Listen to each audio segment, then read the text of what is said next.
Good morning and welcome to 5th generation hobby shop. Welcome to another airgun testing, airgun vlogging. So ngayon ang ating i-test is the new model of Umarex, original design of Umarex. By the way, shoutout muna kay Sir Joey. Okay? So now ang ating re-review is bago to. This is the Umarex HPP. Okay, as you can see sa box niya, yan.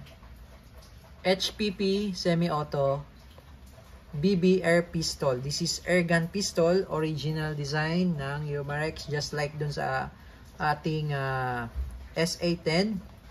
So ito yung bagong dating lang po. HPP. So ibig sabihin po ng HPP is high power pistol. Ayan. Ayan po yun. This is a compact pistol. Ayan, CO2 powered. Yan. 3 joules. This is Paul metal. Blowback. 15 rounder capacity. Steel ball. 4.5mm. Okay. Yung bala niya is steel ball. Yan. Bulitas po yan. Okay. So, meron siyang, of course, the manual.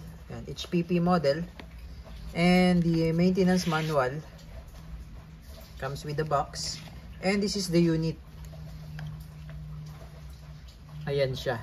So full markings, HPP. This is Umarex original design. Ito yung kanyang safety. Ayan. Safety. Okay. Ayan. Okay. So blowback po siya. Blowback po ito, guys. So ibig sabihin, pag wala na siyang load, wala na bala, naglalak, nag-open slide siya. Ayan. This is the safety. Ayan.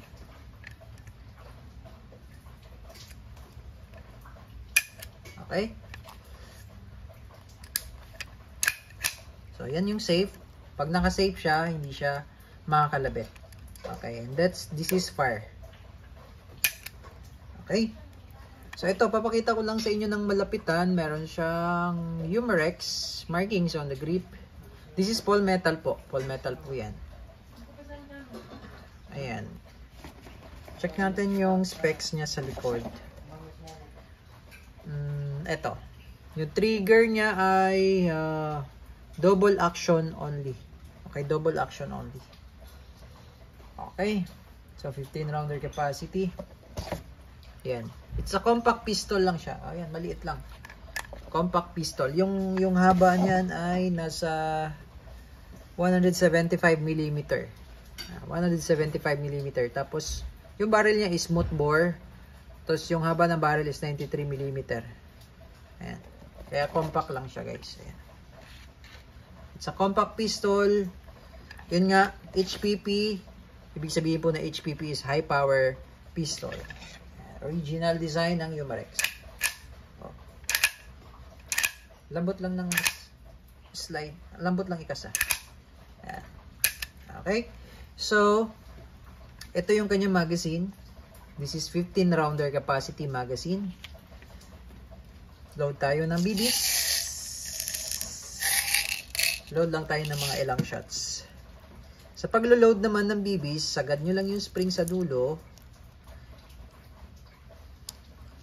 The magazine is plastic. Ayan. Ayan. Tapos, release the spring dahan-dahan. Okay. Meron din tayong available na magazine. Okay. And then, sa paglo-load naman po ng CO2, tanggalin lang natin yung cover. Ayan. And then, dito tayo mag-load ng CO2. Okay.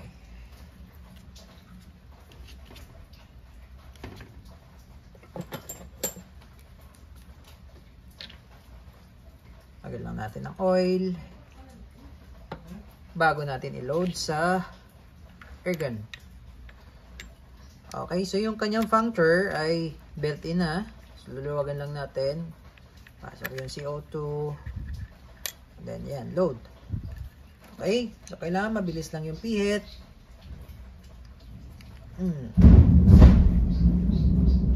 Okay, ayun.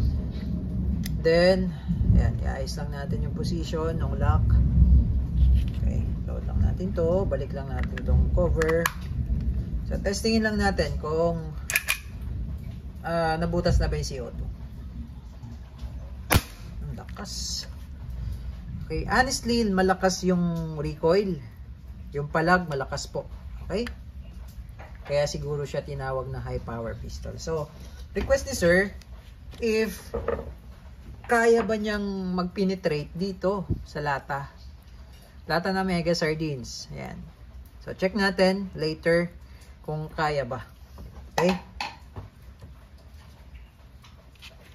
So, ito pala, meron din siyang lagayan ng flashlight. Oh. Ang bigat niya, full metal siya. Okay, so load natin yung magazine. Ayan. Ang kagandahan nito, meron siyang pinaka-base pad. Natatakpan po ito. Ayan. Ayan. Oh. Ganda, di ba? Ayan. Okay, so testing na. Testingin natin kung kaya niya bang i-penetrate yung lata. Okay, testing po tayo. Yomarex HPP, original design ng Yomarex airgun pistol, CO2 powered steel ball. So, doon natin malalaman kung magpipenetrate ba siya sa Mega Sardines. Okay, firing! So, check natin guys ha. Tingnan natin. Okay. So, titingnan natin yung result. I'm about 2 meters away from the target. So, ito. So, ito yung unang tinamaan. This is the first layer. And, yan. Tumagos siya, guys. Ayan, o. Tagos sa lata. O. Diba? So, tama nga. HPP, high power pistol. Malakas. So, testing pa natin. Tatarin natin yung lata hanggang sa maubos yung bala. Okay, testing. Firing.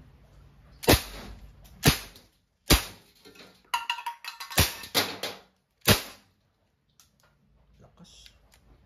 Ayan na. Okay. So, no more.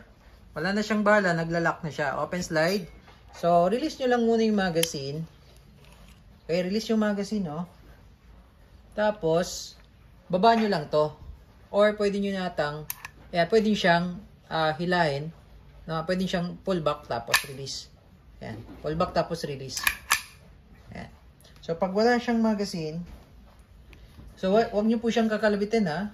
Ayan. Pag wala siyang magazine, take note, pag may magazine siya, diba, naglalak.